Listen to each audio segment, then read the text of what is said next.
Good afternoon my dear student, I hope you all are well.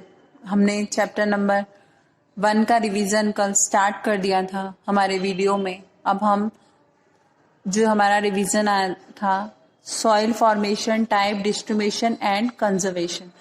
तो first of all soil formation मतलब किस तरह से मिट्टी का जो निर्माण होता है वह होता है। Soil is renewable resources but the process of information.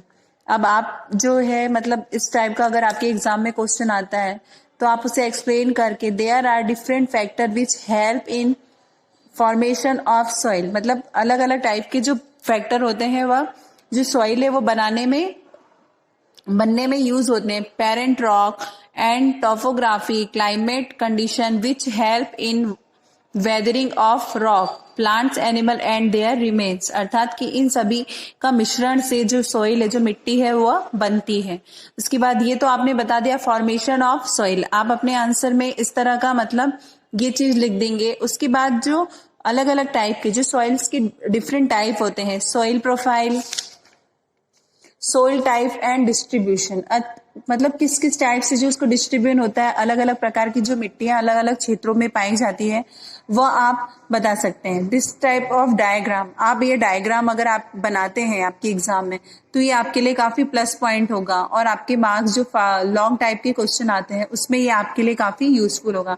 Soil types and distribution, soil has been classified by many scientist, मतलब अलग अलग साइंटिस्ट ने जो मिट्टी है उसकी अलग अलग संरचना बताई। India is known for a topographical structure, मतलब जो इंडिया है उसे अलग अलग प्रकार की अलग अलग स्ट्रक्चर, अलग अलग प्रकार की वनस्पति, जीव जंतु आदि के द्वारा जाना जाता है। एलुवियल सॉइल, अब हम मतलब जो ने क्लासिफाइड किया अलग अलग जमीन के प्रकार से, तो हम आप वो मेंशन करिए अपने आंसर में। Alluvial soil, this is also known as a clay और लूमी सॉइल, मतलब उसे मिट्टी जो नॉर्मल मिट्टी होती है उसके नाम से जाने जाते हैं। It is light brown in colour and found up to 490 metres depart, मतलब ये इसका कलर जो नॉर्मल ब्राउन कलर का होता है। अब इस तरह का एक्सप्लेनेशन देके अपना आंसर लिख सकते हैं। Black soil and regular soil, अर्थात जो ब्लैक काली मिट्टी होती है। This soil is also known as regular और ब्लैक कॉटन सॉइल, जिसे जो ब्लैक कॉटन सॉइल के नाम से भी जाना जाता है। It is dark black in colour and made up of finally grand particles, मतलब जो फाइनली ग्रेन्ड पार्टिकल्स होते हैं उसके द्वारा यह मिट्टी का निर्माण होता है। They return moisture for a long time, और मतलब वो मॉइस्चर काफी लंबे समय के लिए उसमें जो मॉइस्चर होता है, चिकनापन होता है, वह बना रहता है। इस तरह ही हम देखेंगे कि जो हमारा नेक्स्ट है वो कहाँ कहाँ प्राप्त की जाती है। Maharashtra, Marathwada, Madhya Pradesh, southern part of Odisha, northern district, Karnataka, southern and western area में इस टाइप की मिट्टी पाई जाती है। अब हम देखेंगे red soil. This soil is derived by the distribution of crystalline and metamorphic rocks in dry and wet climate, जो कि सूखे और मतलब सबके सूखे क्लाइमेट में यह टाइप की जो सॉइल होती है वह प्राप्त होती है। नेक्स्ट है laterite soil, desert soil, mountain soil, soil erosion, मतलब इस टाइप का जो आप सॉइल है उसके अलग अलग टाइप्स ऑफ सॉइल डिस्क्राइब करके अपना एक पूरा आंसर लिख सकते हैं। अब नाउ है soil arisen, land and adversary affected by soil Erikson, जो जमीन होती है वो मतलब अफेक्टेड होती है, जो इसके कारण जमीन का जो अपर्दन होता है। Soil without vegetation is affected more by erosional process, जो मतलब वेजिटेशन होती है, वनस्पति होती है, वो मतलब ज्यादा उसे डिफाइन करती है। Fertility of soil of Indian decreasing every year for our country, मतलब हर तरह से जो मिट्टी होती है उसका स्थानांतरण होता है और वह अलग अलग प्रकार से उसका जो दबाव होता है वह बना रहता है। हार्मफुल इफेक्ट ऑफ सॉइल इरिक्शन, जो मतलब काफी हार्मफुल जो अवस्था उत्पन्न होती है सॉइल इरिक्शन के बाद। Long duration of dry season due to the loss of vegetation, soil erosion होगा तो जो वनस्पति उसका नष्ट हो जाएगी और जिसकी वजह से काफी सूखा हो सकता है। डिफॉरेस्टेशन, अर्थात कि मतलब जंगलों का जो काफी जो कम हो रहा है, जो धीरे धीरे जंगल कम हो रहे हैं, डिफॉरेस्टेशन हो रहा है, उसके कारण भी सोइल इरिक्शन हो सकता है।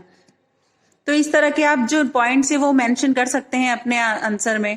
अब जो हमारा थर्ड रिसोर्स था water, water source type distribution and water conservation. ठीक है, अब वाटर जो मेन एक पानी जो संसाधन है ह्यूमन बींग्स के लिए, water is a valuable resource. जो पानी है वो काफी वैल्यूएबल संसाधन है।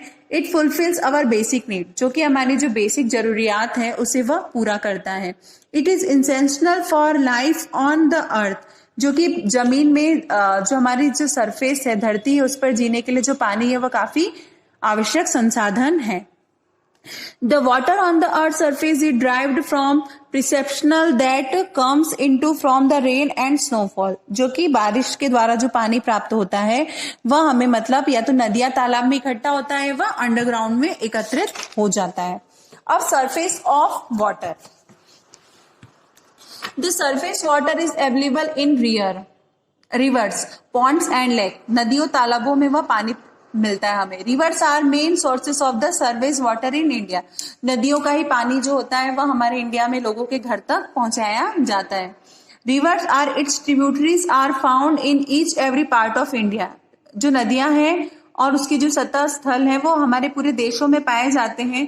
3 main rivers in India, Indus, Ganga, Sindhu Ganga and Brahmaputra carry nearly 60% of total surface water in India. मतलब जो 60% ऑफ वाटर है वह इन 3 नदियों से मिलता है, सिंधु, गंगा और Brahmaputra. Among the major river of the world the Brahmaputra and the Ganga are the 8th and 10th place in respectively. और मतलब जो गंगा और ब्रह्मपुत्र है उन्होंने 8वां और 10वां स्थान पूरे विश्व में लिया हुआ है। फिर ग्राउंड वाटर, अब एक हमें सरफेस ऑफ वाटर जो जमीन के ऊपर हमें पानी मिलता है, और ग्राउंड वाटर। फिर atmosphere water, ocean water, uses of water, हम किस तरह से मतलब पानी का जो उपयोग कर सकते हैं वह सभी चीजें आप अपने क्वेश्चन में आंसर में मेंशन कर सकते हैं। और ये आपका लॉन्ग टाइप के क्वेश्चन में भी इसका आंसर आ सकता है। Problem and conservation of water resource, अब जो पानी है उसे बचाने में क्या क्या तकलीफें आती हैं। To collect the rain water and stop it from draining off, मतलब हमें उस पानी को किस तरह बचाना चाहिए। जो रेन वाटर है उसे एक जगह रोकना चाहिए और उसमें जो गंदगी है, ड्रेनिंग ऑफ है, उसे कचरा या कोई भी जो घरेलू पदार्थ है उसे जाने से रोकना चाहिए। Scientific management of water resources of all the river watershed minor and major, मतलब जो विभिन्न केमिकल जो चीजें हैं वो नदियों में प्रभावित होने से रोकने चाहिए। Prevention of water resources from pollution, और पॉल्यूशन से हमें पानी को बचाना चाहिए। Forest and wild life uses their conservation, अब जो फॉरेस्ट जो जंगल है और वाइल्ड लाइफ है हमें उसे किस तरह मतलब बचाना चाहिए। और किस किस टाइप के जो फॉरेस्ट है, tropical evergreen forest, monsoon forest जिसमें वेट मॉनसून और ड्राई मॉनसून, एक सूखा मॉनसून और जो नमी वाला मॉनसून किस प्रकार प्राप्त होता है। Dry tropical forest, forest of delta region, Himalayan forest. आप ये 5 पॉइंट्स मेंशन करके अपने आंसर को लिख सकते हैं। उसके बाद इस लेसन के जो ऑब्जेक्टिव्स हैं वो आप लर्न कर लीजिए। फिल इन द ब्लैंक्स हैं आप वो लर्न करिए। मैच द कॉलम, ये सब इजी है, आपके शॉर्ट क्वेश्चन में इजीली आ सकते हैं। Very short type of question आज का होमवर्क है, आप लोग इसकी सारे short type of question learn करके मुझे क्लास में या मैं इसका टेस्ट आपके गूगल मीट पर ले लूंगी और आप इसको मतलब पूरा प्रिपेयर कर लीजिएगा। लेसन नंबर 1 में लॉन्ग टाइप ऑफ क्वेश्चन जो कि आपके बुक में भी हैं और कुछ परीक्षा बोर्ड में से भी हैं, मैं आपको बताती हूँ। जैसे लॉन्ग टाइप ऑफ क्वेश्चन में what is soil, describe different type of soil, there characteristics and distribution, अर्थात जो मिट्टी है उसको उसके अलग अलग प्रकार बताकर आपको उसे डिफाइन करना है। व्हाट इज सॉइल एरिशन, जो हमने अभी थोड़ी देर पहले पढ़ा, आप उसको एक्सप्लेन कर दीजिए। Draw label diagram of soil profile, जो हमने डायग्राम देखा आप उससे बना दीजिए। What are the main sources of water resources? What is the important of water resources is human life? अब जो water resources क्या है, हमें पानी कहाँ कहाँ से प्राप्त होता है, हमें वो मेंशन करना है, और वह रिसोर्सेज ह्यूमन लाइफ के लिए किस तरह उपयोगी है हमें वह भी देखना है। Describe the method of water conservation, मतलब पानी के बचाव के लिए हमें क्या क्या कार्य करने चाहिए और किस तरह हम पानी को बचा सकते हैं, हमें वह भी इसमें लिखना है। Why is wild life conservation necessary, जो वाइल्ड लाइफ है वह क्यों जरूरी है, मतलब क्यों जंगल हमारे जीवन के लिए जरूरी है। जंगल ना होंगे तो हमें रेन जो है वो अधिक मात्रा में नहीं होगी, जिसके कारण हमें जो एग्रीकल्चर डिपार्टमेंट है या हर डिपार्टमेंट में मतलब पानी की वजह से जो भी तकलीफ आती है वो आप इस क्वेश्चन में मेंशन कर सकते हैं। What are the major of the wild life conservation, आप वो लिखिए।